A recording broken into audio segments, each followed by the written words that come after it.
Hey, folks, today is Wednesday, October 6, 2021. Coming up on Roland Martin Unfiltered, broadcasting live on the Black Star Network from Los Angeles. Republicans criticize President Joe Biden's immigration plan, not like they actually have one on their own. Also, Reuters breaks a story showing how AT&T is the financial source behind One American News Network, the right-wing, pro-Donald Trump, MAGA, conservative network that has spread more information and lied than anybody else. We're going to talk about that on today's show. Also, what's the truth behind these stories saying Democrats are trying to massively cut funding for HBCUs? We will have the truth for you as we talk with Leslie Baskerville, who leads NAFIO. You don't want to miss that conversation, folks, on today's show. Also, a racist neighbor tormenting a black Virginia family. We'll discuss that. And after seeing a school resource officer placing her 5-year-old son in the chokehold, a woman in Virginia is suing the school district.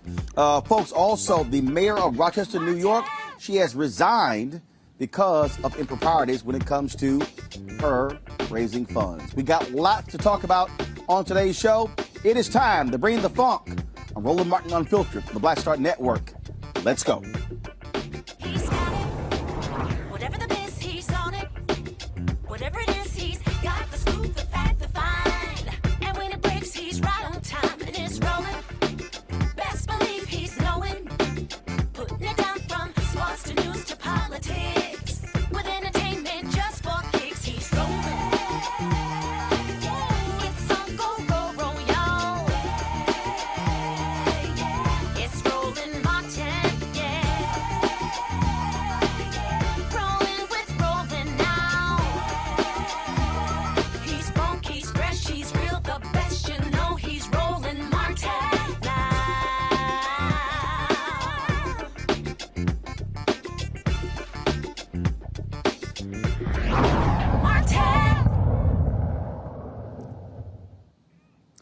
Republicans are not happy at all about the possibility of seeing more Haitian migrants on their way to the Texas border. You might remember just a couple of weeks ago, we had the massive crisis of some 12,000. Now they are claiming 60,000 Haitian migrants are on their way to the Texas border.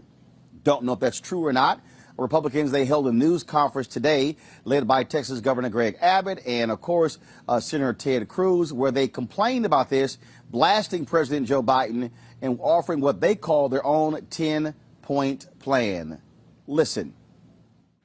At the border here in Texas, and we're here to talk about border-related issues.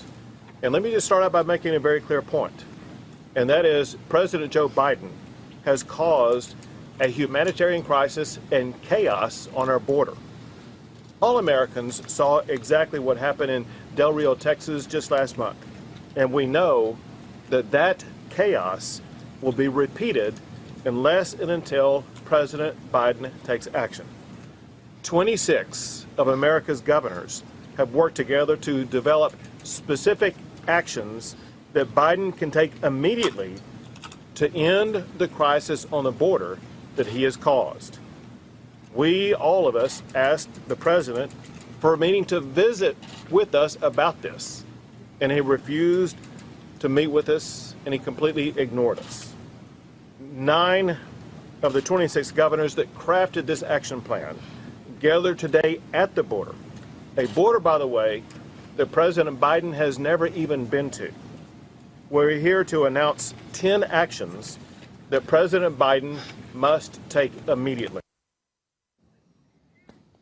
Well, that's a whole lot of whining and complaining by Texas Governor Greg Abbott, and so that's what we expect. All right, let's talk about this with our legal panel. A. Scott Bolden, former chair, National Bar Association Political Action Committee, lawyer based out of Washington, D.C. Robert Patillo, of course, Rainbow Peach Tree Street Project there in Atlanta. Glad to have him. And also someone who keeps running his mouth about Oklahoma Sooners, and he'll be experiencing their losses very soon. Mario Solomon Simmons, civil rights attorney, founder for Justice for Greenwood out of Oklahoma. Glad to have all of you on today's show. And so Let's deal with this. I guess I'll deal with DeMario. You're the closest to the Texas border, being there in Oklahoma. I mean, what you have here are Republicans who just throw out anything. They throw everything out. And it's Biden is trash. Oh, my God, immigration is killing us. But again, these are the same people who will say nothing about these companies that are hiring folks who are illegal immigrants, or some call them undocumented workers, because then the Chamber of Commerce won't be too pleased with that. Yeah, well, Roland, thank you so much for being on the show once again. You know, I think it's real rich for Governor Abbott of your home state of Texas. He can't even keep the lights on during the winter in the entire state, and he wants to talk about the border. It's ridiculous. It doesn't make any sense for him to be there and to say that President Biden has never been to the border. I mean, this guy's been in elective office for 40, 50 years. I'm sure he's been to the border. So it's obviously just grandstanding. And we know that they don't want any black and brown people, but they especially hate Haitians. And we know the history of Haiti, and while particularly white supremacists like Greg Abbott hate Haiti because they were the first black free republic in the Western world. They fought against the British, the French, and the Spanish to get their freedom. And this country and all the Western countries have done everything they can to hurt Haiti since their independence back in 1803. So I'm not surprised to see Governor Abbott and these other white supremacist governors, like my very own governor, or the governor of the state of Oklahoma. But it doesn't make any sense outside. They want to make headlines. Scott, your thoughts? Well, I think my colleague is absolutely right. I mean, black and brown people at the border, no Republicans, it seems, want that influx. But the number of people at the border trying to get to the United States of America, I don't believe, based on my reading, that it has changed much from during the Trump years, if you will. And even Trump and his alleged crackdowns, illegal crackdowns on black and brown people coming through the southern border, it simply didn't work. They kept coming. And what you would think the 9 governors would do, if you know that those statistics and that research, is say, how do we stop the appetite of our black and brown brothers and sisters south of the border? How do we cut off their appetite for wanting to come to the United States? That is, investing in their countries, such as Honduras and other Mexico and other South American cities, where we have task force, or should have task force, and invest dollars in human resources in stopping the gang welfare war on these young families, and giving them jobs and education and opportunity. That'll reduce the flow of those who want to come to America for a better life.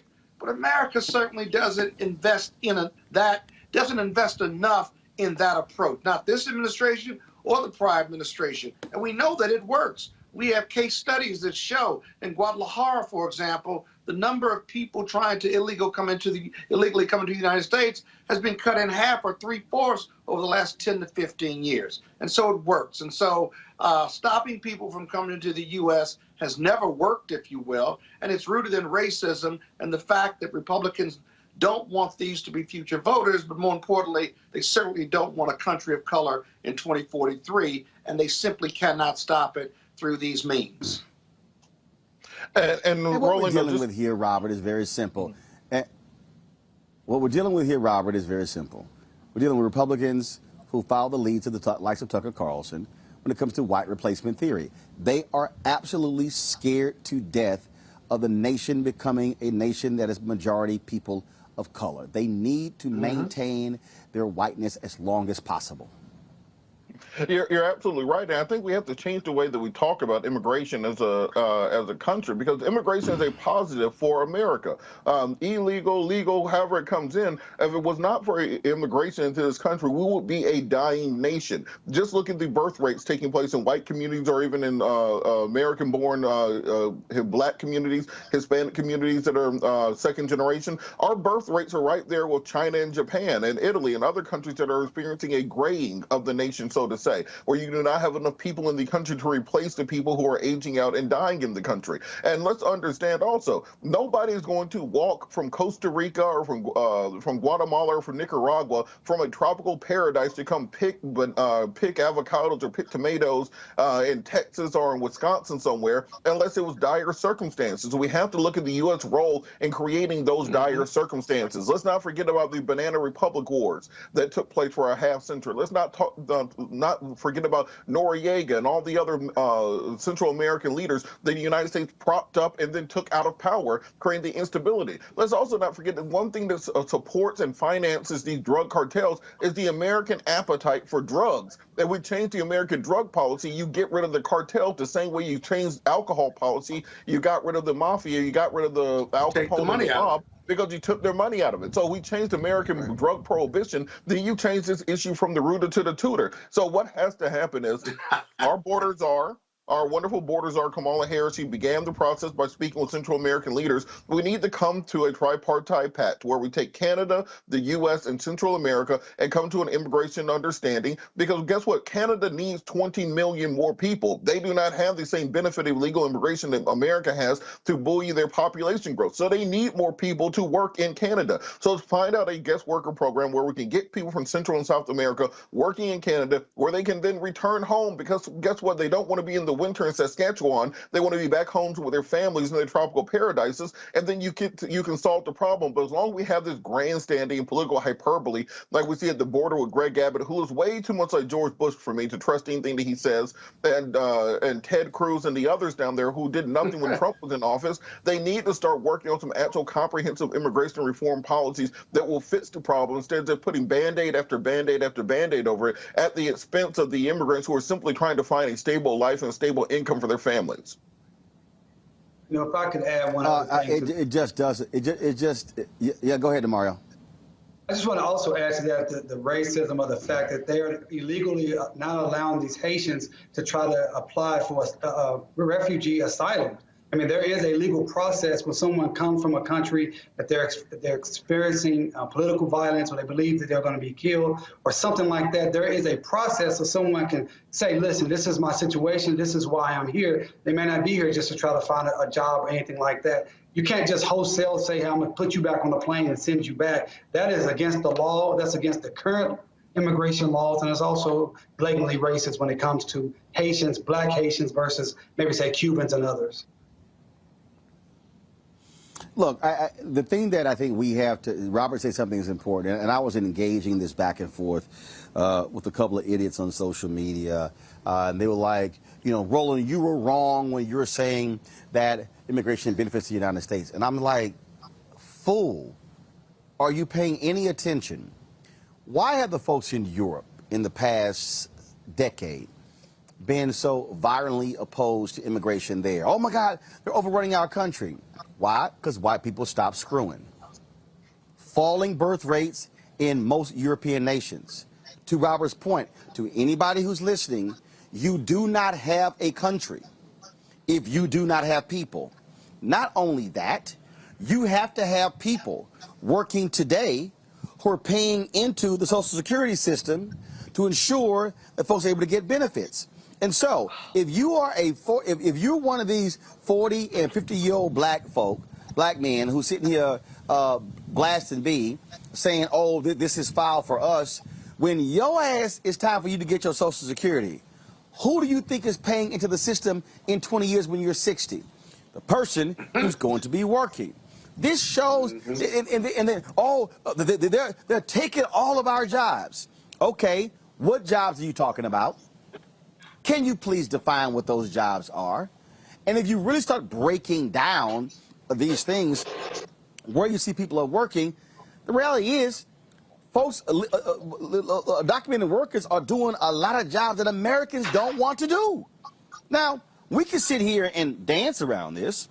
We can be honest. We can have a real, honest conversation. And I don't think a lot of people really want to have that level of conversation, Scott, Robert, and Demario. And look, Roland, on this point about they, quote unquote, they took their jobs, as people like to yell out, Look, black folks been in this country since 1619. That is 400 years. I am not going to be competing with anybody who just walked 1,000 miles from Guatemala to clean white folks' toilets. I'm trying to compete for jobs in those C-suites, in the boardrooms. I want my fair share of corporate executive jobs. I want my fair share of college admissions. Don't tell me I need to fight against my Latino brother and sister, or fight against my Haitian brethren for jobs at the bottom of the economy, when my fair share of the jobs are at the top of the economy. The people I'm worried about who took my job were Bezos and Elon Musk and Richard Branson and Bill Gates. Those are the jobs I'm worried about you taking. Don't tell me I got to be out here picking strawberries somewhere. No, tell me how you're going to stop them from taking those jobs from me. That's an excellent. Go right ahead, Damaris. Go right ahead. So that's an excellent point, Robert. I think also that goes back to what you said earlier, Roland, that these corporations, they want this type of influx of illegal immigration because they can keep the wages low. You know, when we say these are jobs that Americans don't want to do, America certainly don't want to do it for $3, $4, $5, $6 an hour. And that's what we see. We see this continuation of keep wages low, and therefore this is a system that really corporate America likes to continue to have proliferated. I agree wholeheartedly with Robert. Look, we should be competing for top jobs with top salaries, with benefits and opportunity. People have spent 300 years of sweat labor, complete sweat equity into this nation. We should be continuing to competing for those jobs. If you don't want these immigrants coming, then cut the demand, as you said already. Cut the demand, right?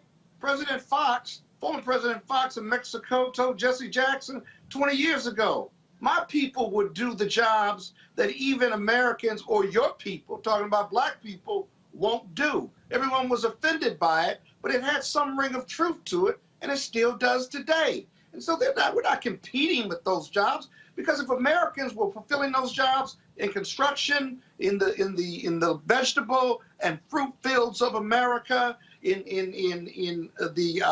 the environment or in homes, you name it, then there wouldn't be a demand, and there wouldn't be jobs, and they wouldn't be coming for a better life, because they would know that there were no jobs available to them. And so it just smacks of racism. Let's just call it what it is. I mean, every person who from the day America was founded came from somewhere else. Everyone.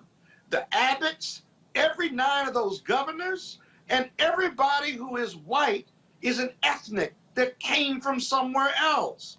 How rich is it for us now to say we need to close our borders? But America has a rich history. If you go over the annals of history, go over the annals of people coming over, we've always, during generations, had a penchant or test for blocking others from coming because of some economic interest. But it's actually a racial interest, historically. And so we got to fight against this, because we are all immigrants. And if you don't agree with that, then you're concerned about immigration and having a plan and being overrun is just rooted in racism. It really is. And they just need to come clean on that, because 2043 is coming. You call it screwing. I call it reality. The reality is coming. We're going to be a country of color in about 20, 30 years. It's coming. You can't stop it. No legislation can stop it unless white people start having more reproductive sex, and I can't control that.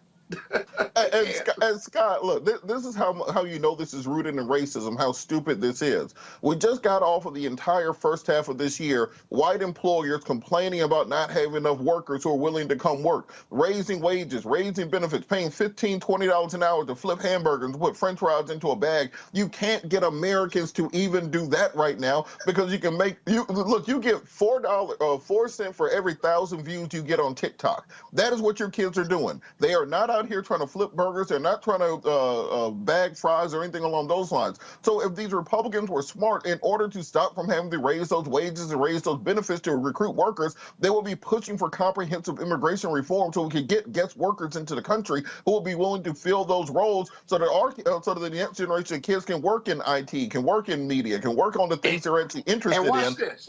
But it's based in racism. That's how you know exactly what their game is. But it gets worse than that. Watch this, Robert. Now, the Republicans are against raising the minimum wage, right? Most of them are against it. But if you raise the minimum wage, more Americans could get work, whether it's McDonald's or anywhere else. And those lower wages jobs, that would push wages further up for lower paying jobs. And guess what? Americans could fill those jobs. You cut off the appetite, you cut off the demand, and the supply goes away. It goes to another country. But that's the idiocy of the Republican thinking. And they're the big economic development, financially conservative, banking conservatives who want less government and more private sector entrepreneurship. But that's completely inconsistent when it comes to this immigration issue. So it's even worse than that. Scott, I don't think they're idiots. It's just all right, folks. Now, one more second. I'm going to go to our next story. That is, how many of you have been seeing? Actually, you keep forgetting who the host is. We've seen all these stories floating around social media about the Biden administration, the story from Newsweek, cutting HBCU funding from $45 billion to $2 billion. I've seen a lot of folks I know retweeting these stories saying this is a damn shame. There's a problem with that because the federal government isn't giving HBCUs $45 billion a year. So I reached out to Leslie Baskerville, of course. So Leslie, she's been on the show many times. She's with the National Association for Equal Opportunity in Higher Education. She joins us right now. And so, all right, Leslie, you've been very much involved when it comes to fighting for funding for HBCUs. What is the truth with this story? Because, again, everybody is spreading it. They're saying, see, Biden and Harris, they trash. They're slashing $43 billion from HBCUs. What is the truth? Roland, good to be back. It's always good to be with you. The truth is that that's absolutely unequivocally false. In terms of HBCUs, we've never had it so good. HBCUs, I say it's harvest time for HBCUs. It's a season of new hope. We have an administration who truly believes in and has invested in excess of $6.5 billion in HBCUs and is investing more as we're talking presently. We have a Congress where we have bipartisan support in the House and the Senate. So we have bipartisan and bicameral support for HBCUs. So, and based on the investments by Congress and the administration, we have more corporate support, more individual philanthropic support. We've moved from the style section of the newspapers to the education section, to the business section, to all of the sections where we should be, because we have a $15 billion short-term economic interest at our HBCUs collectively, and HBCUs are doing more than any other cohort. For America's historically Black colleges and universities, they're just 3% of American colleges. In the sciences, technology, engineering, and mathematics, they're graduating 42% of Blacks. And in education professionals, 50% of Black education professionals, health professionals, the lion's share, punching way above our weight. And we have an opportunity like none other to continue to show that our outcomes are far in excess of the input into our institutions, and that we're worthy of and should have more dollars invested in us. That's what we were talking about today. And while we were there, my phone was exploding, and I got out and they said there's a story out about a $45 billion cut from this administration, and we're down to $2 billion. Well, the reality is this. Everybody has heard about the negotiations on reconciliation budget that includes a lot of human needs programs and education program. In fact, it will invest in early childhood, the entire pipeline from early childhood to the middle passages to undergraduate school, community colleges, undergraduate, graduate and professional schools like never before. In the process of negotiation, the figures are going up and down. There was never a figure for this one particular bill of $45 billion. But the figures are dancing around. Right now, I don't think the White House can tell you exactly where the figure is, but whatever the figure is, our institutions will be greatly enriched as they continue to enrich America. Reality is, America can't realize her goals, can't realize her education goals, her economic goals, her Okay, wealth but goals, health goals without HBCUs. And so we're going to continue to get money. But I just want to say this. I heard a bit of the last program. Yes, Leslie, hold on sir. one Tell me, second. tell me. Leslie, hold on, Leslie, hold on one second. Again, so Yes. I need to walk slowly through this again. Okay, the story says 45 billion for HBCU and other minority institutions, down to 2 billion. All right. What I'm still trying to understand, though, is what is this 45 billion? Because the reality is, Yeah. right now, HBCUs, the federal government is only providing around, just and correct me if I'm wrong, around $1 billion annually to HBCUs. Is that correct?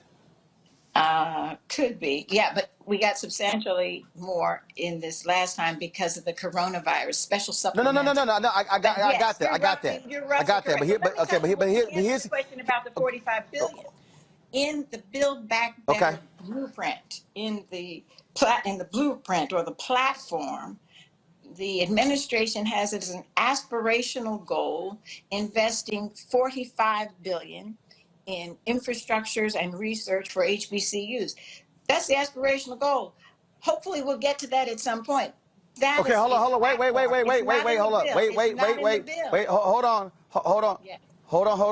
hold on. And let's say again, okay, the Newsweek, okay, again, the Newsweek story says 45 billion for HBCUs and other minority serving institutions. The Right. reason I'm stating that is because people are tweeting and posting as if the 45 billion is all going to HBCUs. It's not. Oh, There are that's other correct. institutions that are in this, so that 45 billion is not all for HBCUs. And have you seen, again, this is for everybody who's understand, this is what you work on. Have Right. you seen an actual hard number that they are proposing in this bill that's specifically for HBCUs? No, I have, there's a coupling, but we're asking for a decoupling. But let's go back. I want to make sure that your audience is clear because I think part of this, and I know, I believe that Newsweek is a reliable, independent news source, but there's huge Not confusion. necessarily. Good. Thank you. That's you. Not necessarily. And you're in the business. But Because let me first of just all, say this. the Newsweek story is written off an Associated Press story. I've read the story. The problem Okay. is it is scant details, and and again, as somebody who reads the story, if I see 45 billion cut to 2, I want to know, I want to Didn't see what the happen. 45 billion was for. I haven't seen it. Didn't happen. And so that's confusing a reconciliation bill that has a figure that at no time was 45 billion with a platform in which there was an aspirational goal for 45 billion. And you're absolutely right, for HBCUs, TCUs, and their tribal colleges, universities, and then demographic MSIs. And so those would be Hispanic serving institutions, tribal colleges, and predominantly Black institutions. And so that was for an aspirational goal for the community in a platform. So now the president is in, the administration is in, we have better relationship and better access to folks in the administration who themselves have gone to HBCUs, but importantly, who understand the centrality of HBCUs to American progress. More importantly, for where we are presently, they understand that HBCUs, because HBCUs are unlike any cohort of colleges and universities, and you talk about the PBIs, TCUs, and APCs, Asian Pacific Islander colleges, they are demographic MSIs, minority serving institutions. HBCUs, people don't know this, they are not minority serving. They have no race and no ethnicity criterion. And they were founded for the purpose of educating the progeny of the American slave system, or Blacks and other persons. And they've been open and inclusive of all students since their founding, but they are unique. We have a special relationship with America because unlike any other group of colleges and universities, HBCUs, the primary cohort, were dragged from their land. Thousands died in the process of having them brought over to this land so that we could provide cheap labor. We were stripped of our culture, stripped of our names, our religion, stripped of everything that was a reality to us. But we thrived and we served and we got whipped and beaten and lashed. But important to us was education. And so originally we educated ourselves by all types of signals and working to each other. You all know the story, and I'm not going to take up your story on it. But the point is, from that, we went on to found private HBCUs Right. by abolitionists and Right. blacks, founded them, and we funded them. We funded them. When black folks wanted to go to white schools, they could not. And so at some point in 1862, America established historically white public institutions to educate large swaths of white America. Got it. Blacks were But denied. but but here's but In hold tight one second. I need to. But Leslie, hold on. I need to focus on the current funding, and here's why. Because Okay. again, I need to walk people through this properly. Because let's do it. again, we operate in facts. Yes, sir. Originally, there was a 45 in the original proposal, in the original $3.5 trillion dollar. So explain it. Okay, good. So again, I need you to explain that Yes. so people There was understand not- the facts on where this number is coming from. Go ahead. There was no $45 billion proposal in this bill. There was a $45 billion aspirational goal in the Build Back Better platform. So when you run for office, Okay. you say, these are things we want to achieve. And that could be Right. 4 So, years, okay. it could So, be 8 years. But so that's in the an bill- aspirational goal. So in the bill that the president proposed, what was the actual number?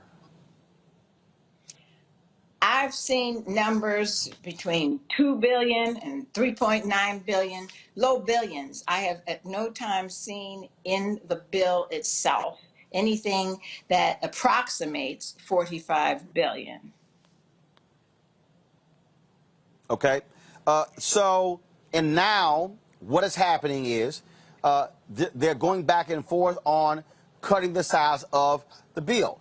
You have Senator Joe Manchin, who has said he is not going to support $3.5 trillion in spending. Senator Kristen Sinema. So what happens? You see cuts made there, and so that's what's going back and forth. And that's why we're trying to sit here and establish what's actually the truth. And so we reached out. We've been trying to get numerous members of the Congressional Black Caucus on the show. We're trying to get Congressman Bobby Scott on, who's on the House Education Committee. We're trying to get him on because we need there to be an explanation of this because, again, I'm seeing people say all kind of wild stuff, and it's not based in fact or reality. I want to go to my panel. Scott, you have the first question for Leslie Baskerville. Hey, Leslie, good to see you again. I think you're right about the $45 billion being aspirational, but it's confusing in and of itself because you have these two bills. But let's not forget, when you say that HBCUs are in a really great place right now, that last COVID bill reduced the debt of historical black colleges by millions, each of them. And so are you seeing more bipartisan support and investment in historical black colleges on the Hill, despite the fact that they're going to have to reduce this Build America Back legislation? Will there be something in there for HBCUs? There absolutely will be something in there for HBCUs, and there are things in there that now I've seen in roughly 3 places. There are some resources for infrastructure. There's some resources for broadband.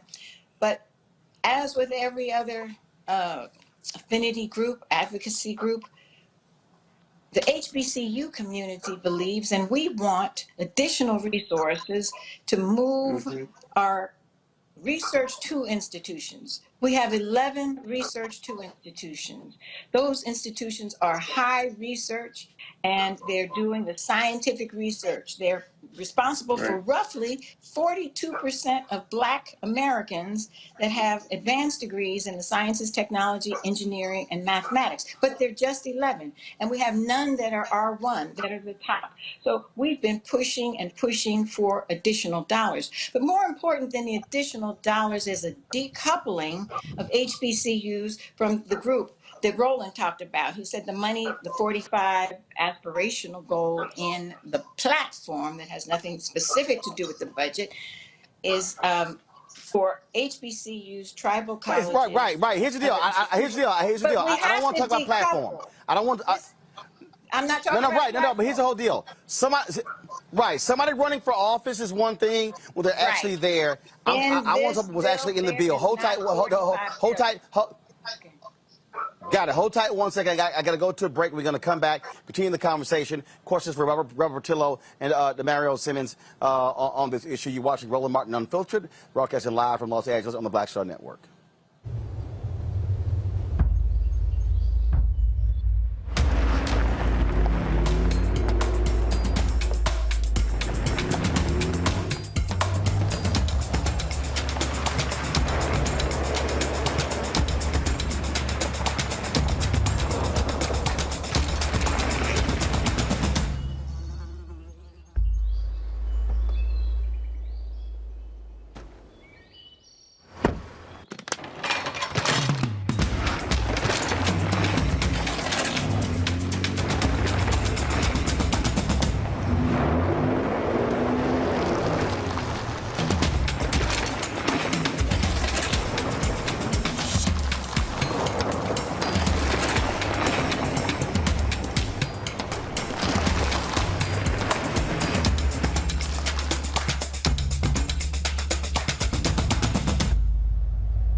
Big holiday shopping at Amazon. So now, she's free to become Bear Hug Betty.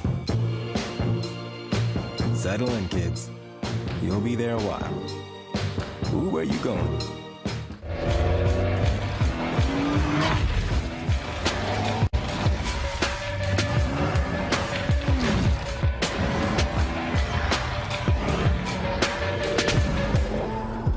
Time to be smart.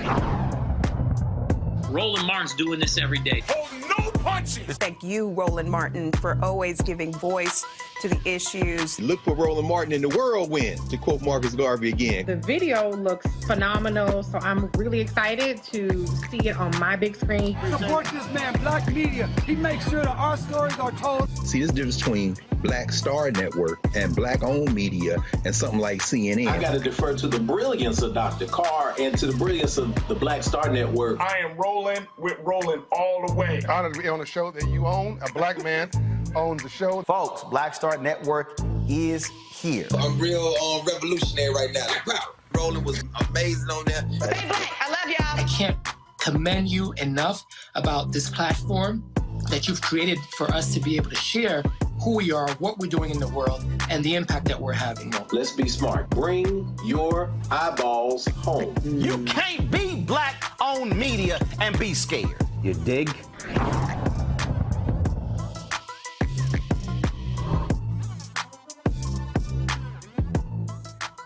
All right, welcome back. Roland Martin Unfiltered on the Black Star Network. We're talking about HBCU funding in the latest bills that is going across Congress. Question, we have Leslie Baskerville with NAFIO. In the next hour, we'll be joined by the Thurgood Marshall Fund as well. Question now, Demario Solomon Simmons, your question for Leslie Baskerville. Yeah, I do want to hear a little bit more about you talking about the decoupling. I understand that this aspirational number of $45 billion is for tribal colleges in addition to HBCUs. But how much do you think HBCUs will receive, specifically Dems, for our particular colleges themselves? Okay, and I just think it's important, given what Roland's trying to do, and I think it is so important, that aspirational goal has nothing to do with this bill.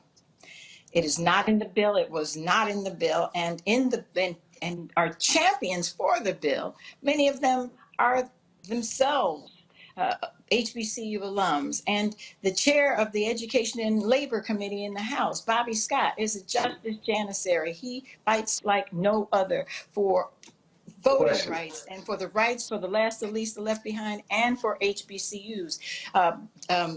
Alma Adams, who's the chair of the HBCU Bipartisan Caucus, fights like a Trojan. So the point here with the decoupling is that because of America's history with HBCUs and denying us dollars for education, denying us a right to an education, and de jure discrimination that was visited upon us for the first 200 years, and then for the last 200 years, we struggled to deal with the vestiges of slavery. They started strengthening HBCUs in the Higher Education Act. And that was in recognition of the fact that we were denied dollars and we were owed dollars. And America said, not only have we intentionally denied you dollars that has resulted in underfunding, deferred maintenance, endowments that are substantially less than others, and on, and just 11 research institutions at this time. But the vestiges of slavery persist. And so we've got to do something about that. And so they put in a pot of strengthening HBCUs for the purpose of strengthening the institutions that were intentionally denied funding. Leslie, Scott was talking about, when Scott talked about the $6 billion. So in the COVID package, there was $6 billion that went directly to HBCUs. And so, again, that's correct. The reason I'm laying this out there, so when people are talking about what was cut, you have to factor in the COVID bill that was passed earlier by this Congress and signed into law by President Joe Biden. $6.5 billion went to HBCUs. And so if you're going to say what HBCUs... $1.6 billion, another 1.6 in the rescue plan, the American Rescue Plan. Got it. Okay. Robert, I need your question for Leslie. I'm short on time. Robert, short question, short answer. Just very quickly, we're talking about this, the bill currently going through Congress, and I see a lot of Republicans posting this meme about Joe Biden cutting $30 billion from HBCUs. What Republicans are actually helping on HBCU funding? Good question. I've not seen who's on the bill. I know who was on the committee today, and there were a lot of questions about adding additional dollars after we received the 6.5 and then the 1.6. But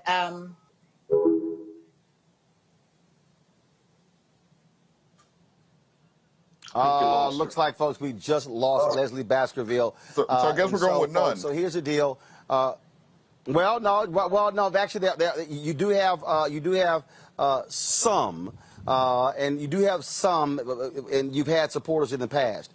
Again, let me explain to people right now, because I think a lot of people, again, you're retweeting stuff from folks who have no idea what the hell they're talking about. The problem is this here: they are still negotiating what is going to be the size of the package. So, is it 3.5 million? It's going to be 2.5. It's going to be 1.5. It's going to be 1.2 billion. Once they get to what that bottom line number is, then you're going to have a renegotiation of all that goes into it. That's what we're doing. I just emailed the White House to say I need a response from you on this so-called $45 billion. And again, here's the other thing I need to caution folks who are watching. It said for HBCUs and other minority-serving institutions. Okay. Hell, if that so-called $45 billion, you could have $40 billion going to other minority-serving institutions, and only $5 billion going to HBCUs. But the way it's being portrayed is, $45 billion was going to HBCUs. Right. That's why on this show we speak to what actually happens, what are the facts. And so we lost Leslie. It's fine. I appreciate her coming onto the show. In the next hour, we will talk to the Thurgood Marshall Fund to hear from them about this issue, so you will have the actual facts. And when you're tweeting and posting on Instagram and Facebook and everywhere, fan base and everywhere else, you will have the actual details and not just repeating what somebody else has to say. And so that's why what we do, we focus on facts and details. All right, folks, I want to go to my next story, and this is quite an interesting story. We talk about what is happening in Virginia. It's real strange, folks. This story in Virginia, where these neighbors are tormenting a black family. The Martinez family says their neighbor has been playing recordings of racial slurs and monkey noises since they arrived in the neighborhood several months ago. Watch this.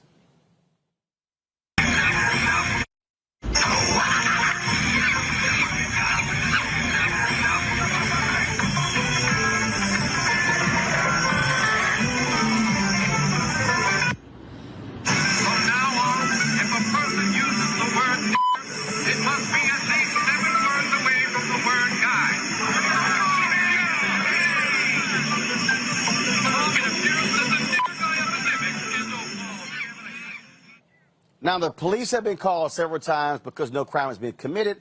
Nobody is being arrested. Joining us right now is Tim Anderson. He is an attorney with Anderson and Associates from Virginia Beach, Virginia. He's representing the family pro bono. Tim, glad to have you back on Roland Martin Unfiltered. First of all, how long has this family lived in this area? How long has this been going on? So, hey, thanks for having me on the show, Roland. I'm glad to be here. So I'm an attorney in Virginia Beach, and I'm watching what's happening from 30,000-foot view the same way as we all are. We have not made contact with this family yet, but we have identified multiple causes of actions that she can bring. She's not been able to make any progress with the police, and that's fine. There may not be criminal laws here, but we are trying to communicate with this family to let them know, one, my law firm's ready to go to help them, and two, there's plenty of civil actions that can be brought that could put an end to this nonsense. This is in my hometown, and we are watching this horrifically happening here and want to get involved.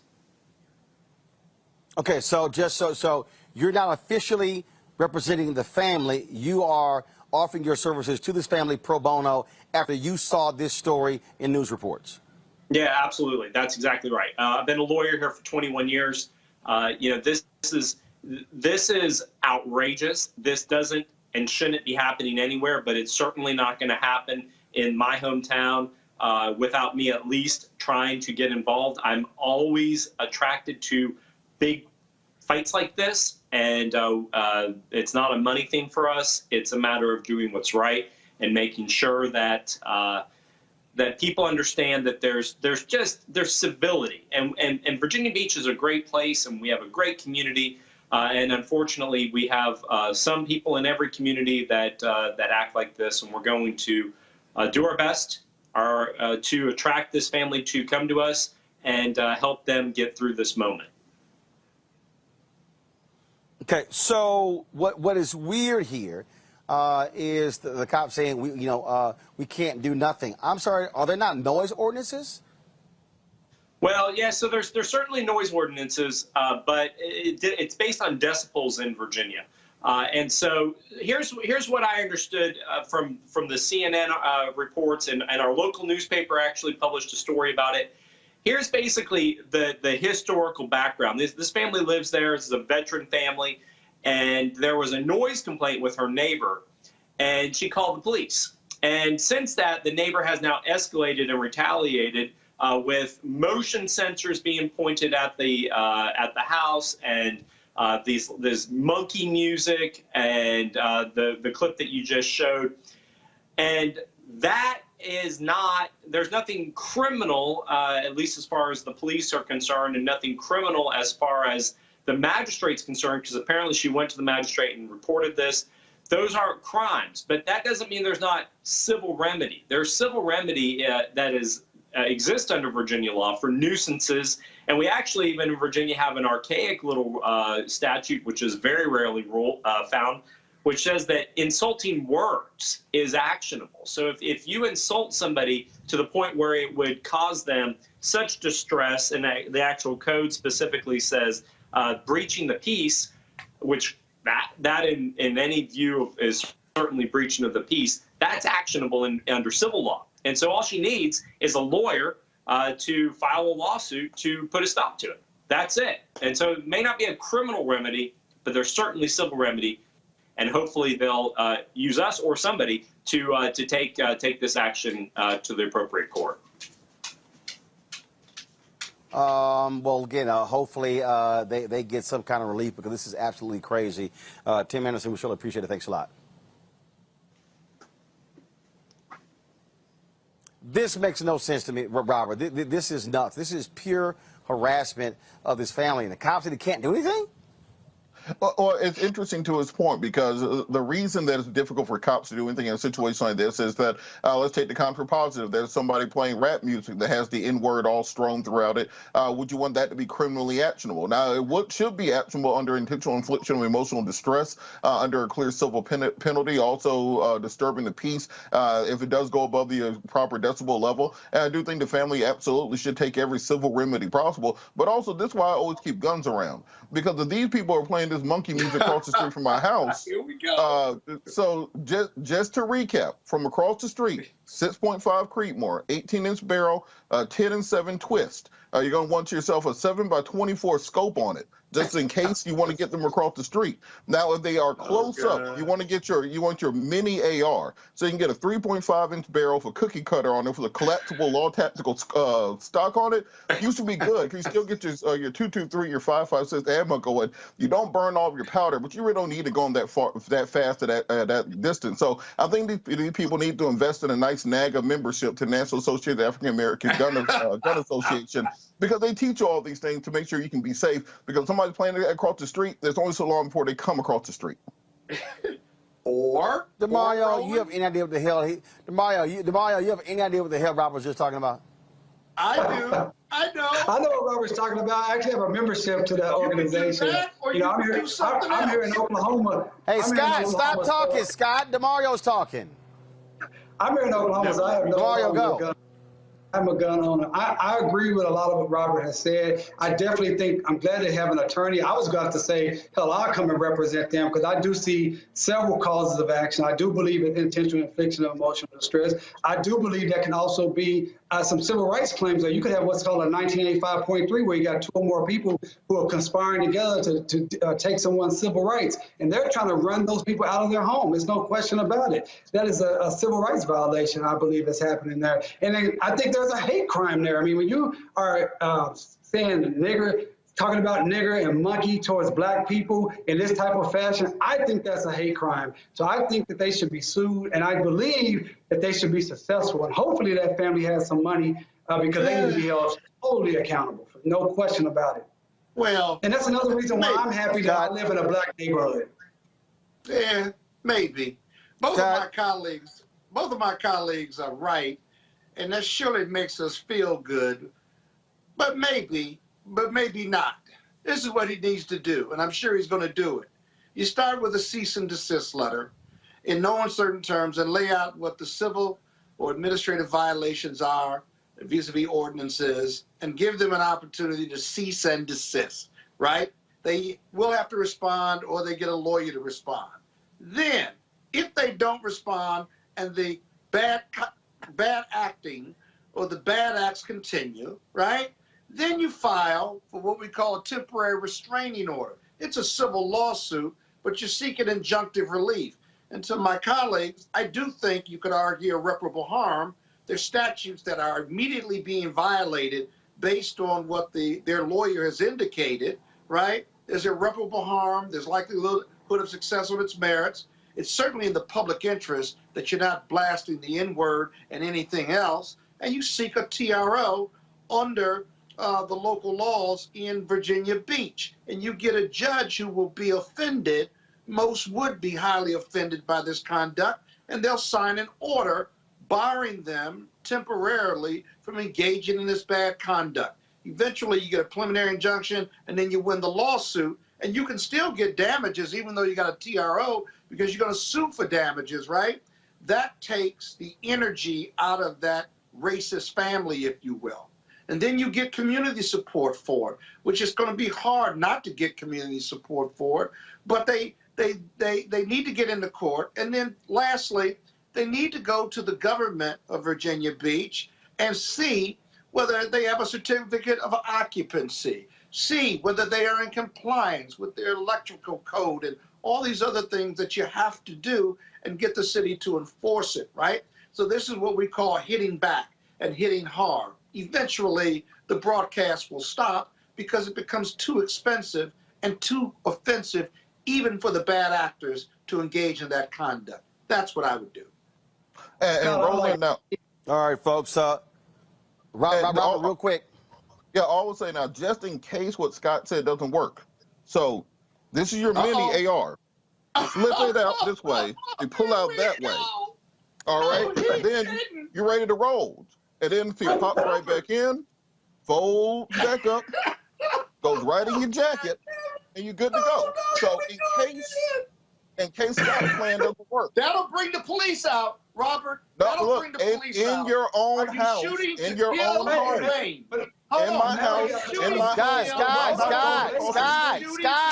Scott, can't nobody hear? Stop, Scott. Can't nobody hear both of y'all when y'all talking? Robert finished and Scott. Can't nobody hear? Always call my name first. Scott, ain't even done Scott, let me say it again. Hey, Scott, let me say it again. It's Roland Martin Unfiltered. Now, when they mute your microphone, then we gonna get it done. Robert, finish your point. You wouldn't dare. Look, Scott, the point is, in your house, in your home, to make sure these people keep what they're doing across the street.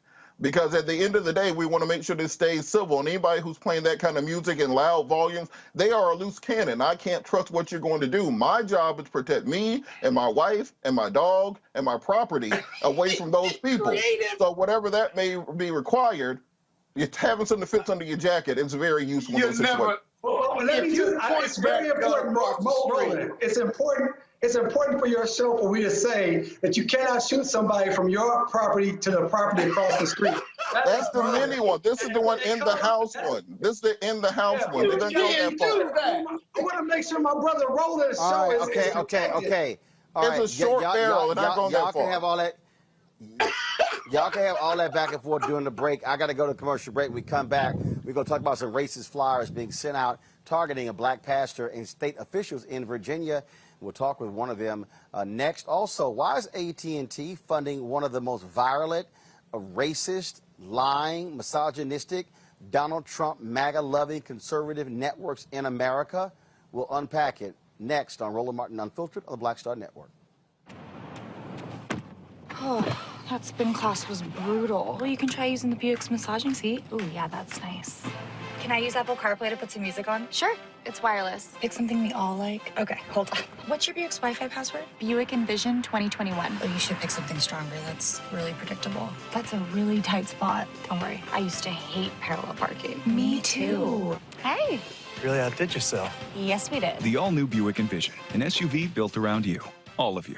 I believe that people our age have lost the ability to focus the discipline on the art of organizing. The challenges, there's so many of them and they're complex.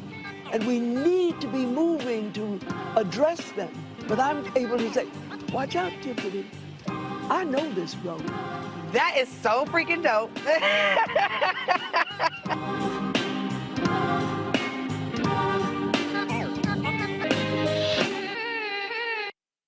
Hey, I'm Cupid, the maker of the Cupid Shuffle and the Wham Dance. What's going on? This is Tobias Trevelyan. And if you're ready, you are listening to and you are watching Roland Martin Unfiltered.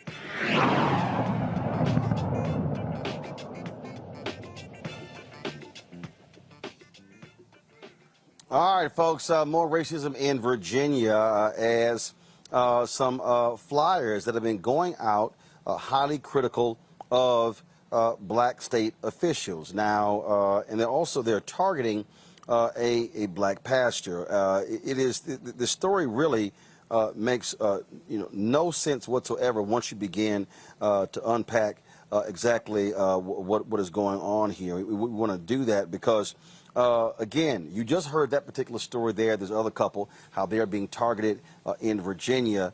But now we have these racist flyers. One of the folks, Pastor and Delegate Joshua Cole of Fredericksburg, who is being targeted. Alex Askew of Virginia Beach. Delegate Joshua Cole joins us right now. So exactly, do you know where these flyers originated from? And what did they say about you and your other delegate? Thank you, Roland, for having us on tonight. The flyers originated based on the description from the Republican Party of Virginia. And their intent was to describe us as liberal puppets, basically controlled by Speaker Nancy Pelosi and Representative Ocasio-Cortez. And what was interesting was we were all on strings, supposedly, until we discovered that Delegate Askew's and my particular mailer had us actually suspended by rope dangling in the air, while the other 7 delegates were by strings dangled, and they were just on the ground.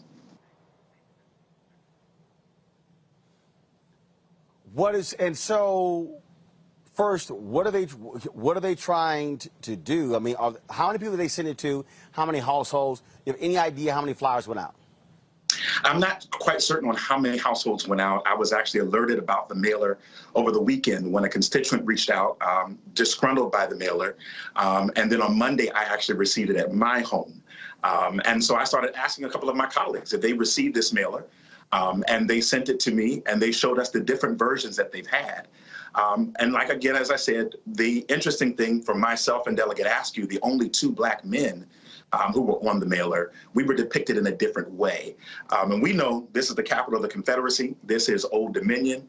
So these are just racial dog whistles.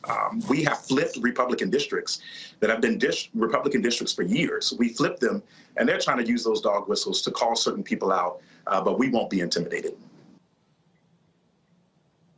What's next? First of all, is anyone involved? State Attorney General's office? Anyone? Any investigation going on?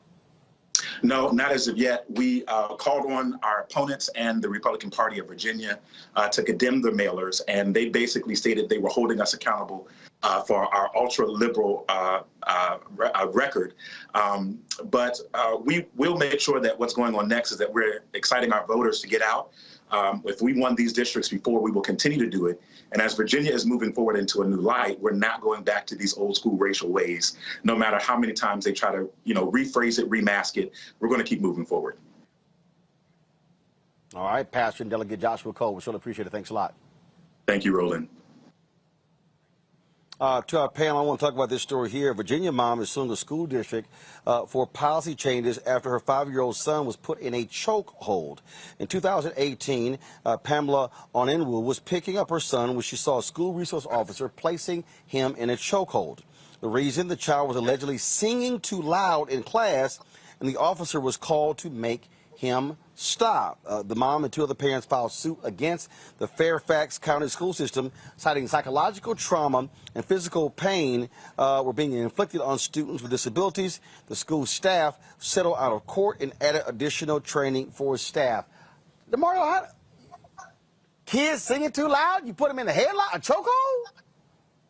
It's just ridiculous. And again, this is just what we see all the time across the nation. I had a case recently in Seattle, Washington, where I had a black kid, 11 years old, who was autistic, and they got upset with him and put him out in the cold weather for 3 or 4 hours and laughed at him. This is happening across this nation when it comes to black kids, brown kids, and kids with special needs. I wonder if this little 5-year-old had any type of special needs, because they're treated really bad. I'm really happy to hear that they had good counsel. Sounds like they were able to get a settlement, but more importantly, get policy changes. And I hope they were able to get that particular officer terminated. We were able to get the teacher that locked out my client terminated, and that's what has to happen. It has to be swift accountability. It has to hurt the pockets of those who causes the harm, and it also has to show these people that we will not stand for this. A 5-year-old being placed in a chokehold, that is just unconscionable. It's ridiculous, and I'm so glad to hear that people were held accountable. This is the thing that we keep seeing, Scott, and that is with these resource officers, their job is not to further traumatize students. I mean, the actions, we keep seeing this hope happen all over again. This is why people are calling for a lot of these cops to be removed from schools. Exactly. Exactly. And these resource officers, their powers need to be severely restricted, but they're not actually. These are police officers. In Washington, D.C., 20 plus years ago, I had a case where the resource officer was referring to the kids in the hallway by the N-word. They got tired of it and they jumped on him, assaulted him, and took his gun.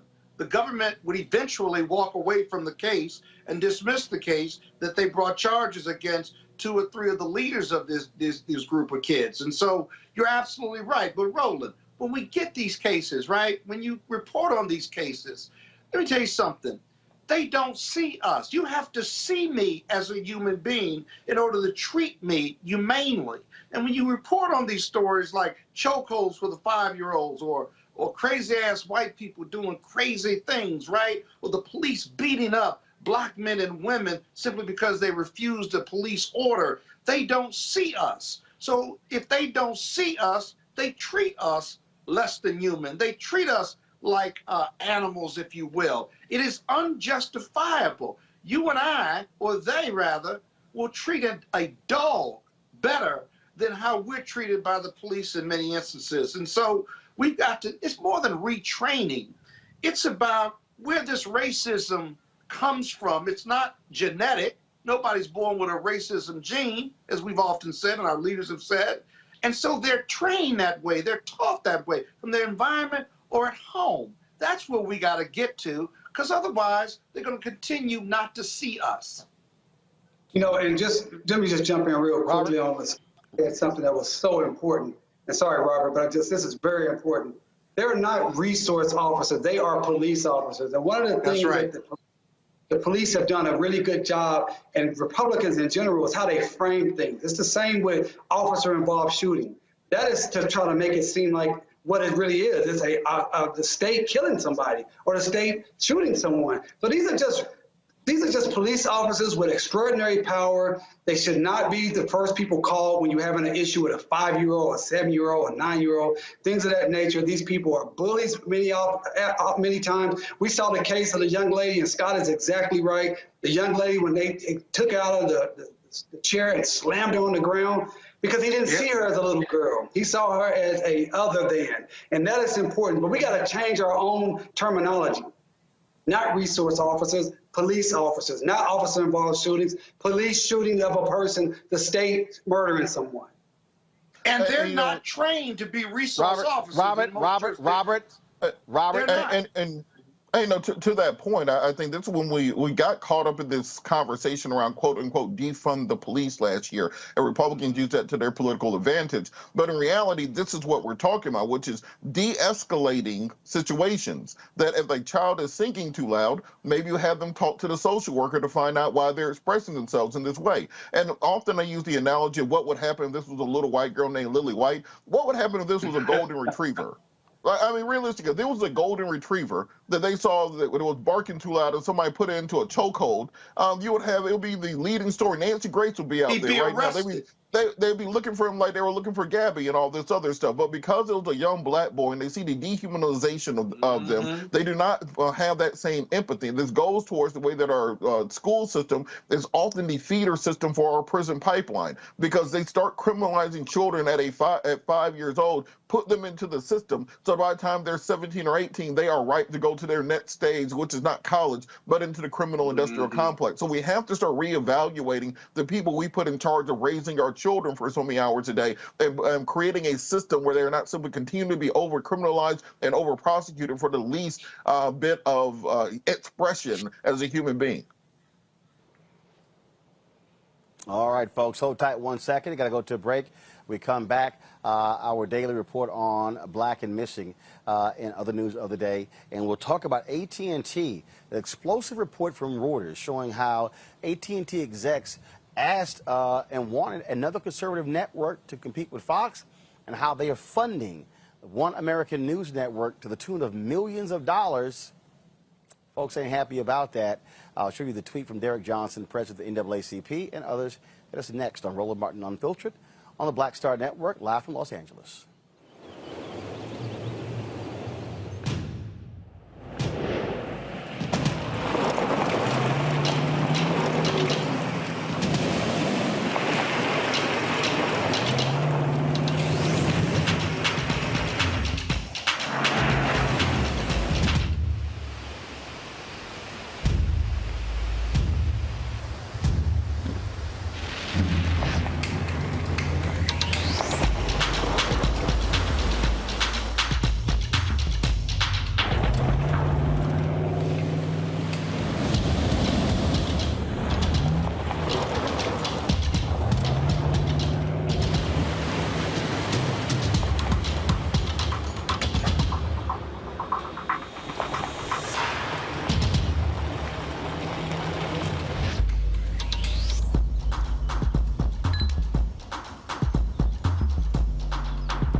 Shopping at Amazon. So now she's free to become Maureen the Merrier.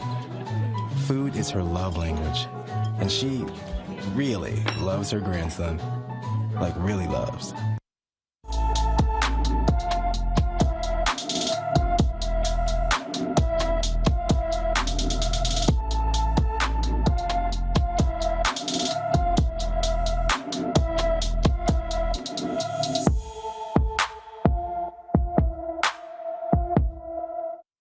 All right, folks, 30-year-old Cashawn Ashley Sims, who also goes by the nickname of Cookie, was last seen in Duarte, California on September 8th, 2021. She is 5 feet 1 inches tall, weighs 120 pounds, with black shoulder-length hair and brown eyes. She also has tattoos of the phrase, "It's found in the soul," on her left collarbone, the word "earth" on her left forearm, and a tattoo of Spanish writing on her back. Anyone with information on Sims' whereabouts should call the LA County Sheriff's Missing Persons Unit at 323-890-5500, 323-890-5500. And so we're going to continue to do our part to bring you up to date on the tales of these missing folks, and hopefully they will be found safe and unharmed. That is our hope.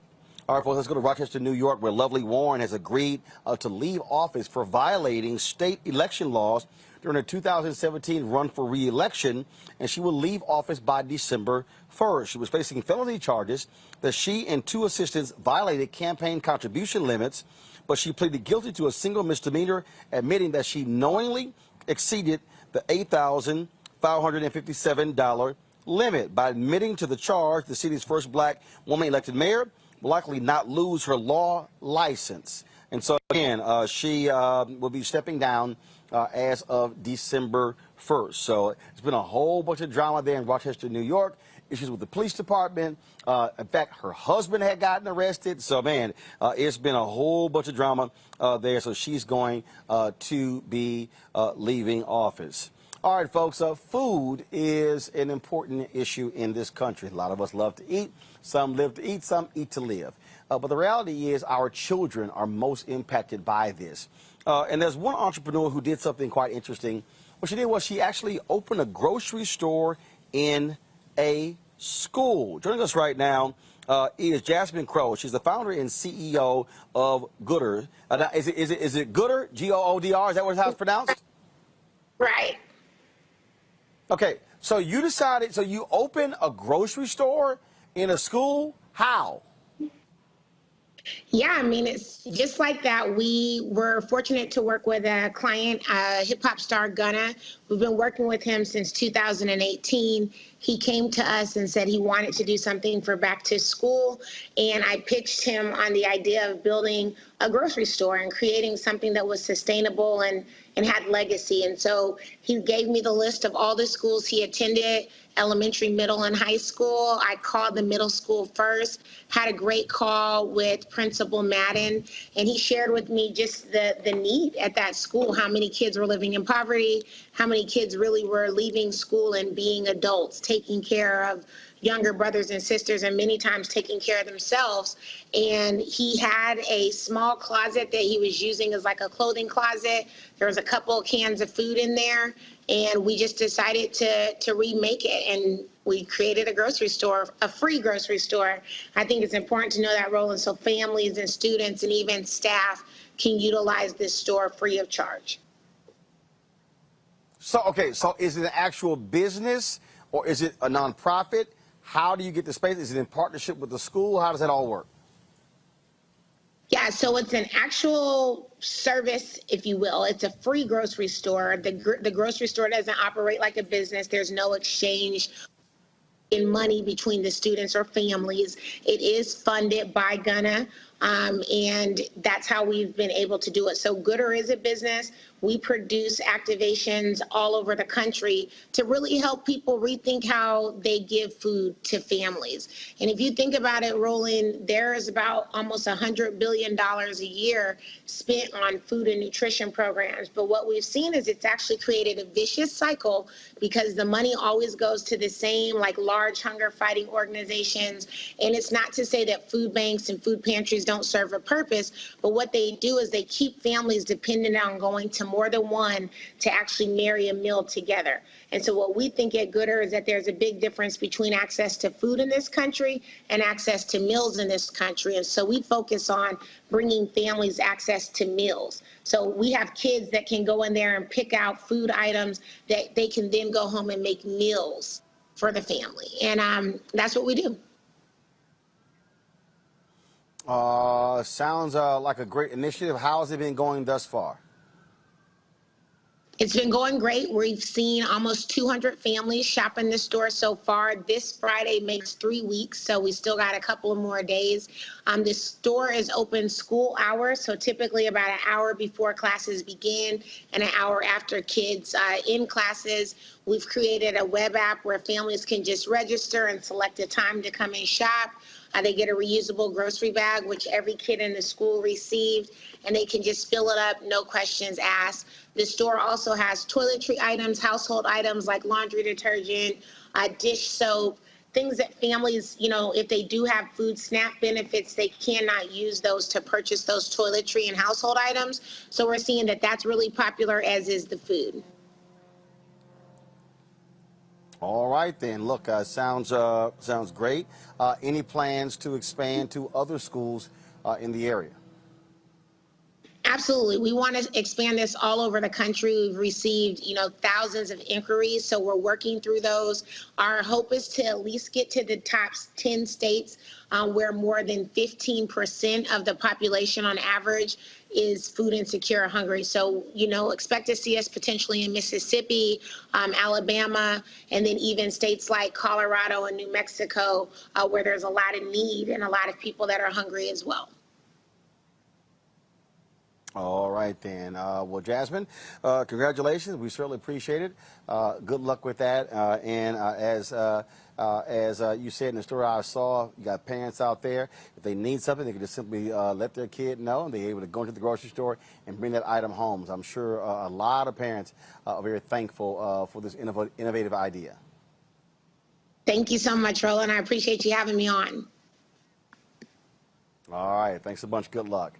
You know, Demario, this is the level of creativity that I believe is necessary that we have to have. You used to have in this country, you had significant community centers, social services centers, that they were sacrificed by budget cuts.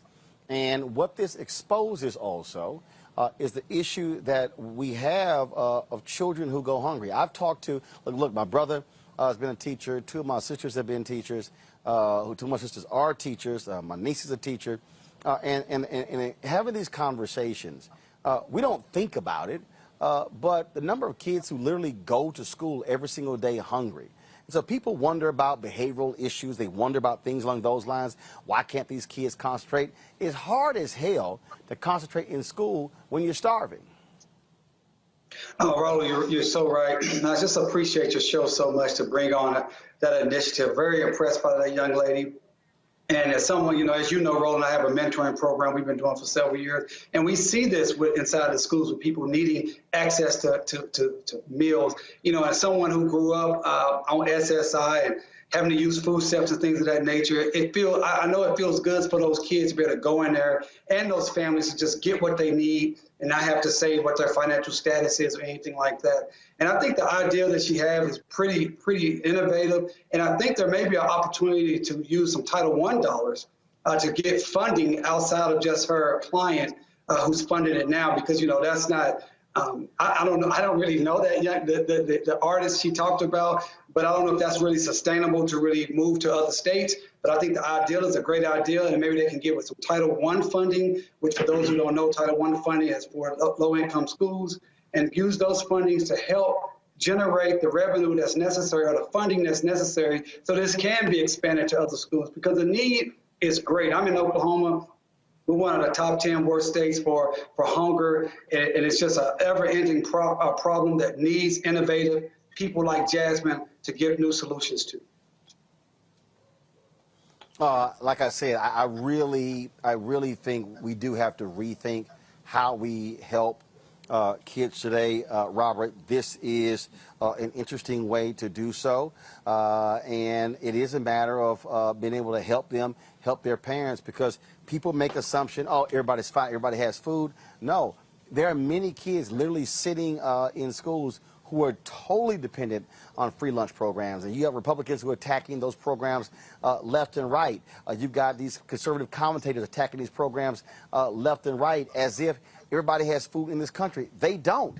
The poor in this country, Reverend Dr. Barber talked about this all the time, the poor, the working poor are doing their best, and we throw away billions of dollars worth of food every year, and this, to me, makes a hell of a lot of sense.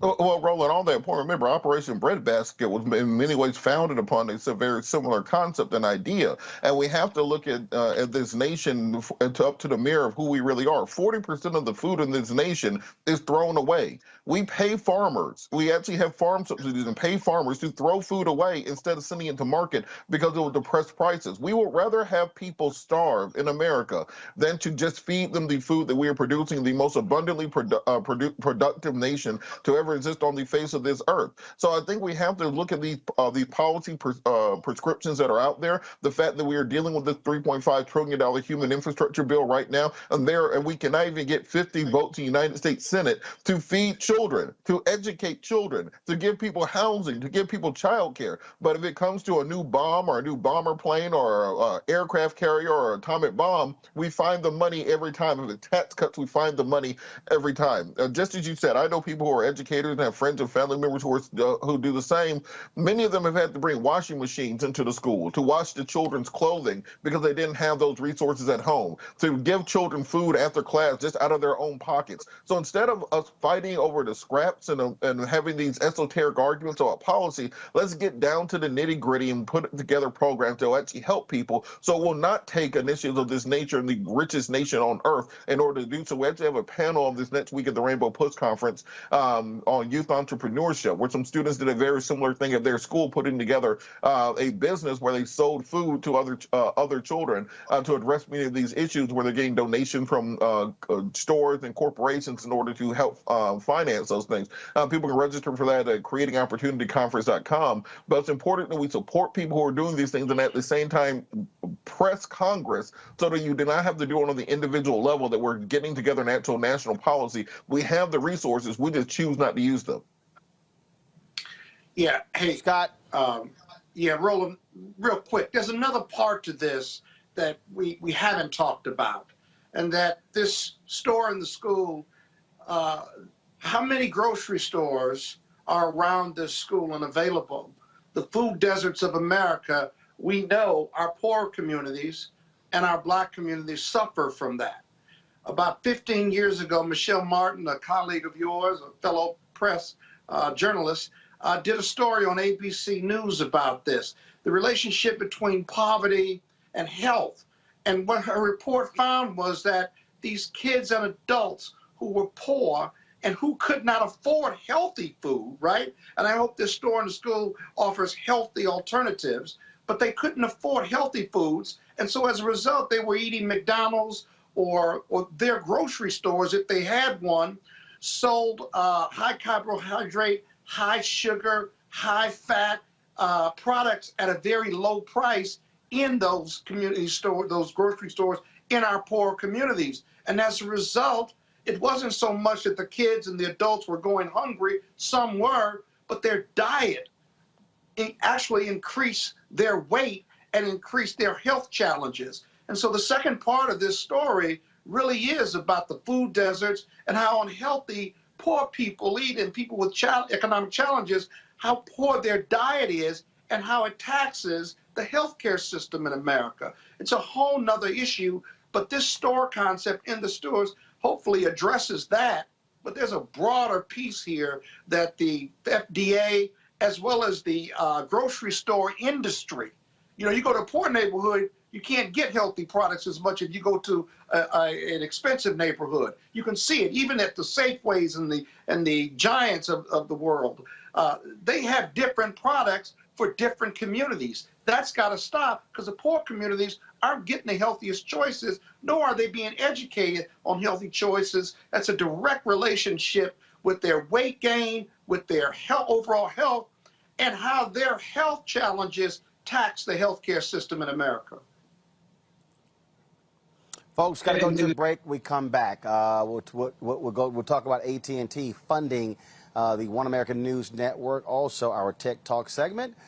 All of that next. Roland Martin Unfiltered on the Black Star Network. Don't forget, if you also want to support what we do, please join our Bring the Funk fan club, where every dollar you give goes to support what we do. Cash App, $RM Unfiltered, PayPal.me/R Martin Unfiltered, Venmo.com/RM Unfiltered. Zelle is RolandSMartin.com, Roland@RolandMartinUnfiltered.com.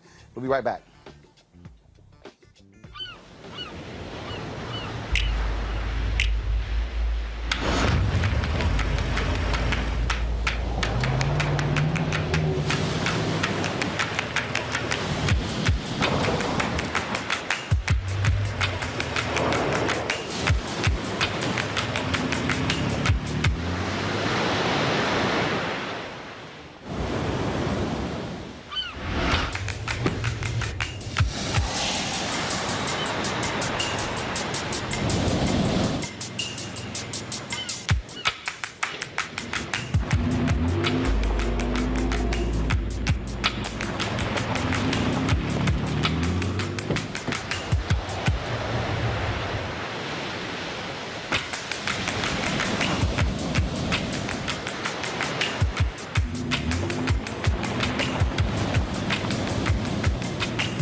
Betty is saving big holiday shopping at Amazon. So now, she's free to become Bear Hug Betty.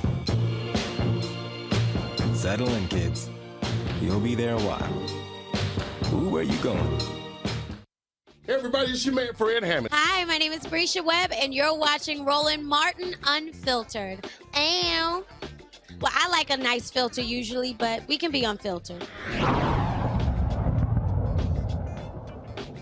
All right, folks, an explosive story from Reuters dropped today, where the CEO, founder of One American News Network, that is the right-wing, crazy Donald Trump, MAGA-loving, misinformation spreading network, gets 90% of its funding from association with AT&T networks. Folks, 90%. According to the CEO, AT&T executives told him when they were launching they had 7 so-called liberal networks, so therefore they wanted more balance. They only had one, which is Fox News, and so they encouraged them to launch the network. A lot of people are angry with this, saying that AT&T is funding right-wing extremism. Now, AT&T has been highly criticized when Governor Greg Abbott of Texas proposed his voter suppression bill, and the PAC for AT&T gave his campaign $100,000. I want to bring my panel back. This is significant, Scott, because when we talk about companies, this whole right-wing media echo chamber, this is how they get funded. And so think about it. if, you know, imagine if AT&T met with me and said, hey, we think there should be more black networks. So what we're going to do is we're going to guarantee you revenue, Roland. All you got to do is provide the content. We're going to give you X number of cents per subscriber. And then, folks, that's money coming in every single month beyond advertising. And this is how they're able to do it. The right wing is being funded by these billionaires and then by these networks, these companies that are supplying them with millions and billions of dollars. And that is what we are up against. A lot of folks are not happy at all with this news, and some people are saying they want to drop AT&T home service, they want to drop DirecTV, they want to drop AT&T phone service. AT&T has an issue, Scott. I think they've got a big issue, and it's interesting. It'll be interesting what their response will be. I don't know whether they've got a formal response or not, but you can boycott AT&T, right? Or you can negotiate and demand more millions of dollars, go into shows or go into the Black Star Network or the black media, if you will, right? And negotiate them not investing in organizations that support the big lie, right? Or attack democracy or voter suppression. These companies have got to be held accountable. And you're making them accountable with this report or attempting to hold them accountable. But more networks, cable networks and otherwise, need to hold them accountable and need to ensure that the best investments for these types of shows, that it's not only balanced, but it's realistic, right? If you are a right-wing conservative network and you support the big lie and the January 6th insurrection, you shouldn't be funded by anybody. It's downright anti-American and anti-democracy. A lot of people, again, are expressing outrage. Do we have the tweet from Derek Jackson? Derek Johnson, I'm sorry, President and CEO of the NAACP. If so, go ahead and pull that up. He, of course, commented on this. And so go ahead and show it here, folks. He's talking about, again, after this story actually dropped, outraged by reports AT&T backing far-right propaganda, funneling tens of millions of dollars into OAN, while at the same time pretending to care about issues of race, diversity, and inclusion. If true, AT&T is causing irreparable damage to our democracy. Robert. Well, I think that's absolutely true, and I think that if you look at many of these conservative networks that's kind of popped up out of nowhere, if you notice, it was OAN, Newsmax, Real America's Voices, The Blaze, CRC TV.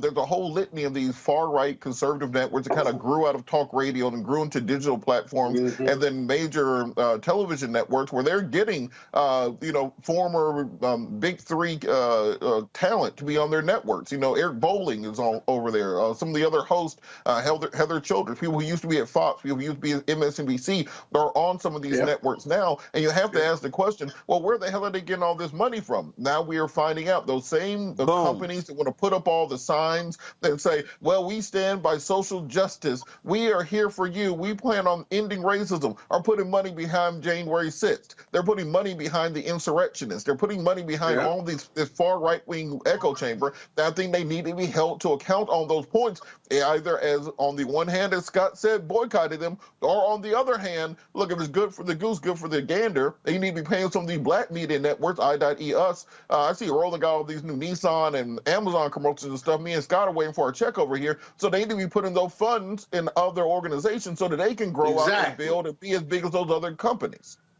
That's right. Respect us and pay us. Let's be clear, Scott. Let's be clear. Scott is already getting a big enough check. Demario, this is the tweet. This is the tweet sent out by Reverend Al Sharpton. It is inexcusable and insulting for AT&T to finance. Guys, go to my iPad, please. To finance OWN, a far-right enemy of civil voter rights, while playing lip service to black media. We've worked with AT&T in good faith, but this cannot be tolerated. Well, I'm glad to see my frat brother Derek Johnson and my very good friend Reverend Al speaking out on this, and I agree with my esteemed colleagues that this is ridiculous. that they shouldn't even have a network, in my opinion. They are completely racist. We call them conservative right wing. It is a racist network that is trying to bring this country down to a level of white supremacy being front and center. And, you know, we heard a lot about this past week, a couple of days, about Facebook, and everyone was so shocked because the whistleblower came out and said Facebook puts profits over people. Well, ladies and gentlemen, that's called America.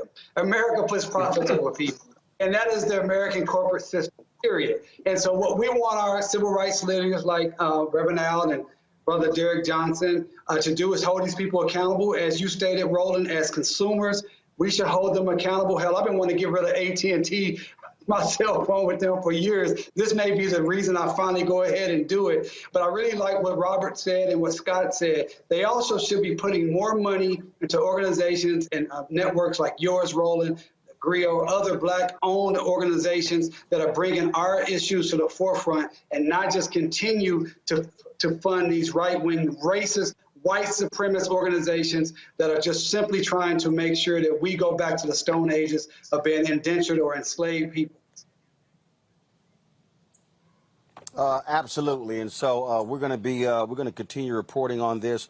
And again, there are folks who are saying, "Hey, we got to call for some serious action." That's what we'll do, folks. We're going to go to a quick break, and when we come back, we're going to talk to a couple of things. One, we're going to talk to an executive with the Thurgood Marshall Fund about that HBCU story. We want to get the facts for you. We'll also talk with a tech entrepreneur about a new app. Trust me, you want to find out what it's about. This is why it's important to watch Roland Martin Unfiltered on the Black Star Network. Back in a moment. Oh, that spin class was brutal. Well, you can try using the Buick's massaging seat. Ooh, yeah, that's nice. Can I use Apple CarPlay to put some music on? Sure. It's wireless. It's something we all like. Okay, hold on. What's your Buick's Wi-Fi password? Buick Envision 2021. Oh, you should pick something stronger. That's really predictable. That's a really tight spot. Don't worry. I used to hate parallel parking. Me too. Hey. Really outdid yourself. Yes, we did. The all-new Buick Envision, an SUV built around you. All of you. Hi, I'm Kim Burrell. Hi, I'm Carl Payne. Hey, everybody. This is Sherry Shepherd. You're watching Roland Martin Unfiltered.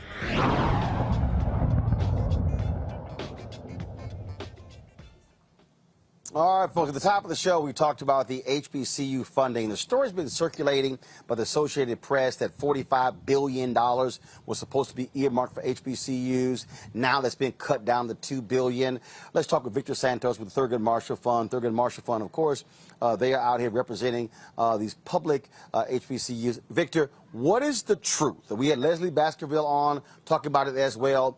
I'm sure y'all have gotten phone calls on this.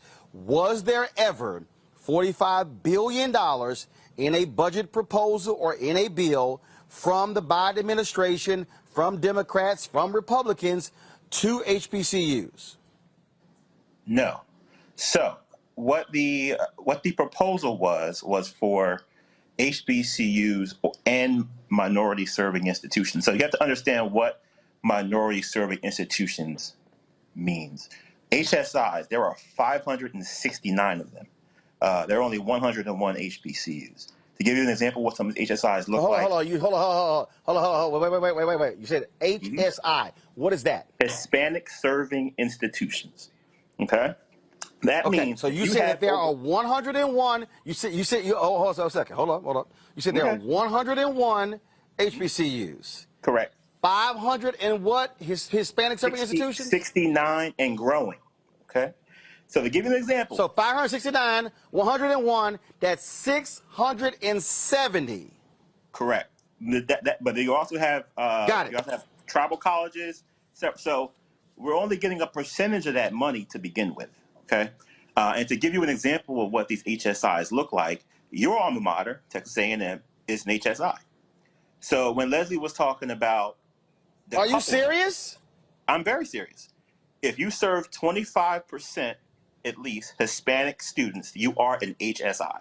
Okay, so for that money that is proposed, and when Leslie was talking about decoupling earlier, this is what she was talking about. She was talking about don't put HBCUs in the same pot to apply for this money against Texas A&M, University of Texas. Basically, the entire California system they're all HSIs. Every school in Florida is a HSI because they serve at least 25% Hispanic students. Okay, so was there ever a number? So where does this $45 billion come from? Yeah. So there was a number in the American Jobs Plan that Biden put out that included some funding for infrastructure along with some centers of excellence, 200 centers of excellence that would have gone to HSI, all HBCUs and MSIs, which, to be quite frank, is more than half of the schools that are in existence in total when you include all the HSIs, all the PBIs, which are predominantly black institutions, HBCUs. It's a gamut that runs across the spectrum. So when we say decoupling, what we mean is this: we have to make sure that HBCUs have a pot of money that they can apply for and compete against other HBCUs for. That's what we've been pushing for, and that's what we've been urging Congress to do. Okay, so this thing is being spread like wildfire. People saying all sorts of different things. And so what is being spread is factually incorrect. And so it looks real cute. Oh, the Democrats and Biden are going from $45 billion to $2 billion for HBCUs. No, right now there is no $2 billion for HBCUs. There is no the $2 billion is for all MSI HBCUs to compete, as was the $45 billion. Now, what there is also in the plan, which we have to highlight the positives of the plan, is there is a tuition assistance program for HBCUs and MSIs for the first 2 years, where students would basically be able to go to our schools for free for those first 2 years, and that's in the plan as well. There's also $1 billion in the Department of Agriculture for HBCUs in the plan. There's also $1 billion for HBCUs in the Department of Commerce in the plan, or in the bills that have gone through the House committee. So there are lots of things in the bill. Of course, I advocate for HBCUs, and we're fighting for more money for HBCUs as is our job to do. But we have to, be truthful about what's really happening.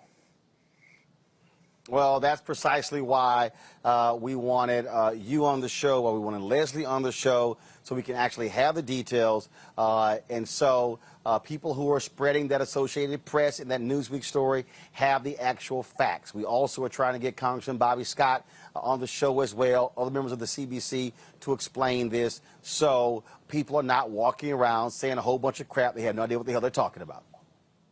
It's very important, and thank you for giving us a platform to talk about it. Victor, so appreciate it. Thanks a lot. Thank you.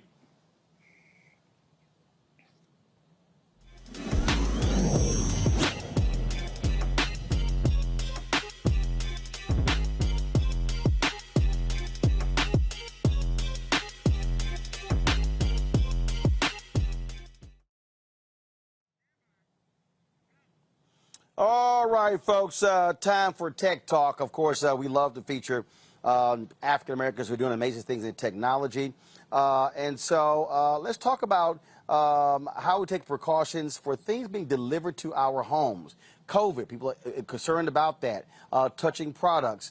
So 3 black engineers have created a safe, secure way for customers to get their deliveries. They are called Lavii Lockers. Hopefully I said that right.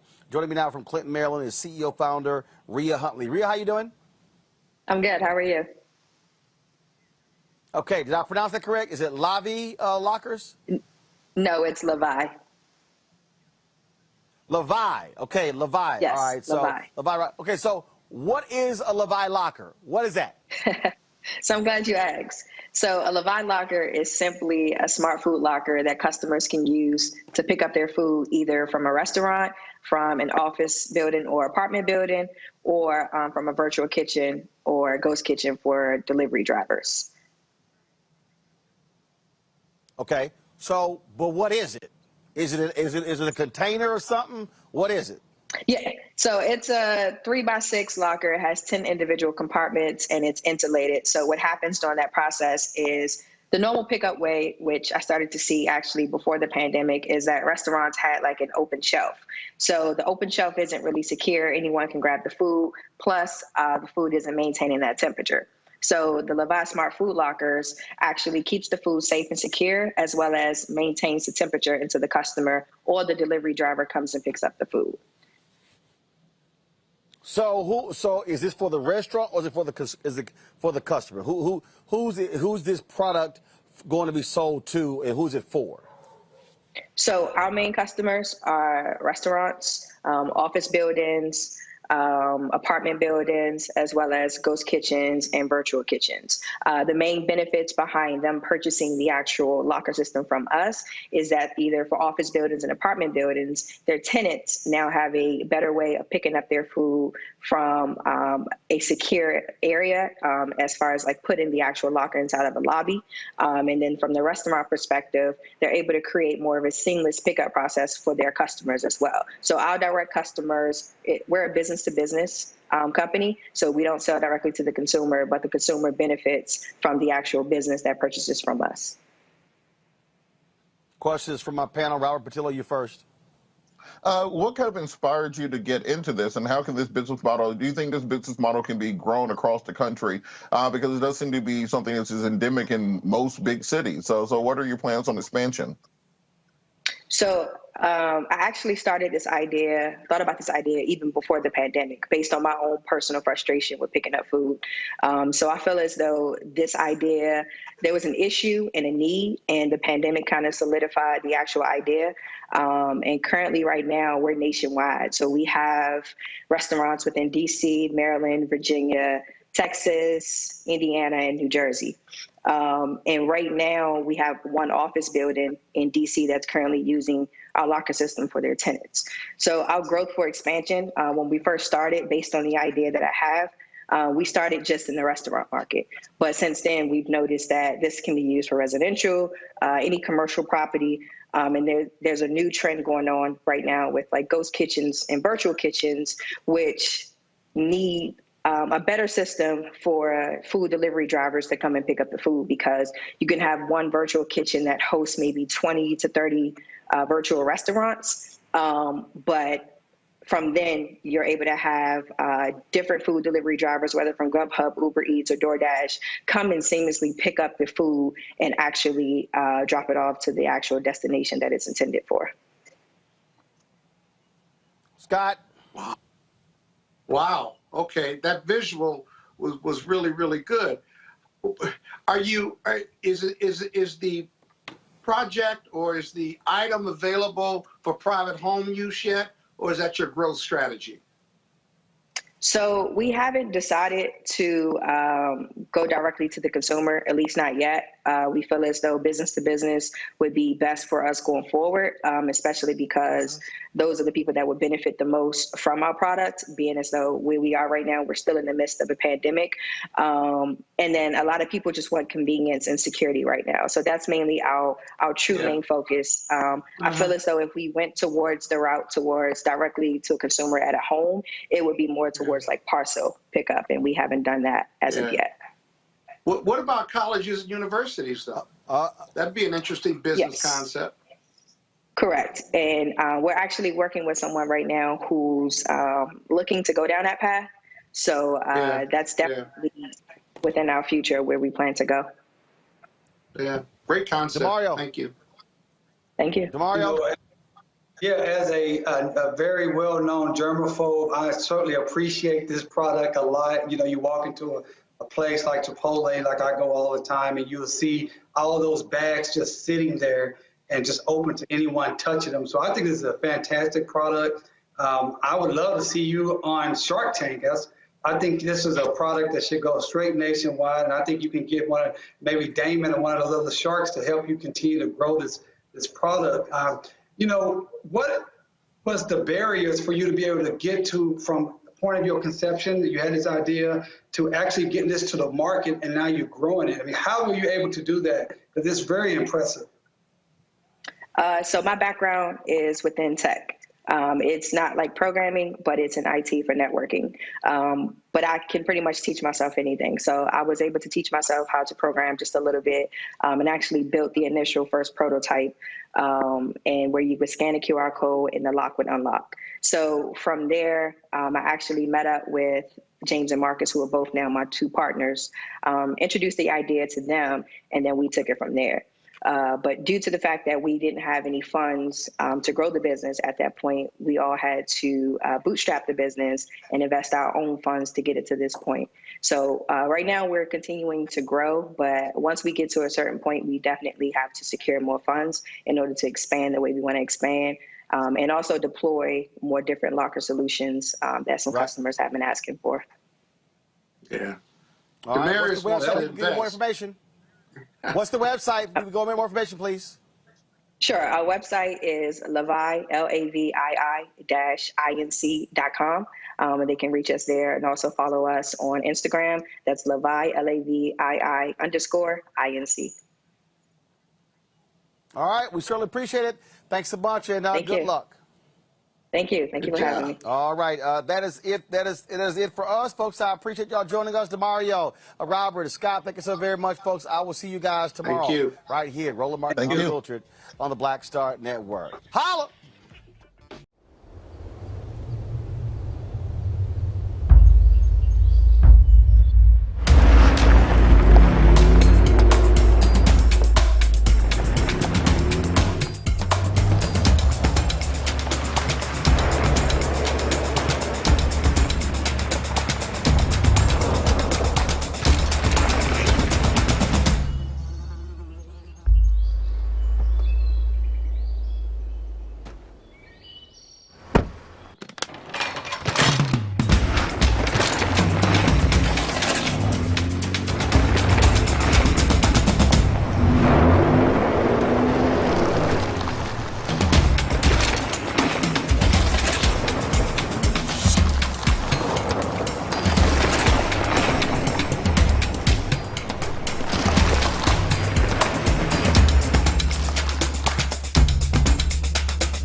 It's time to be smart.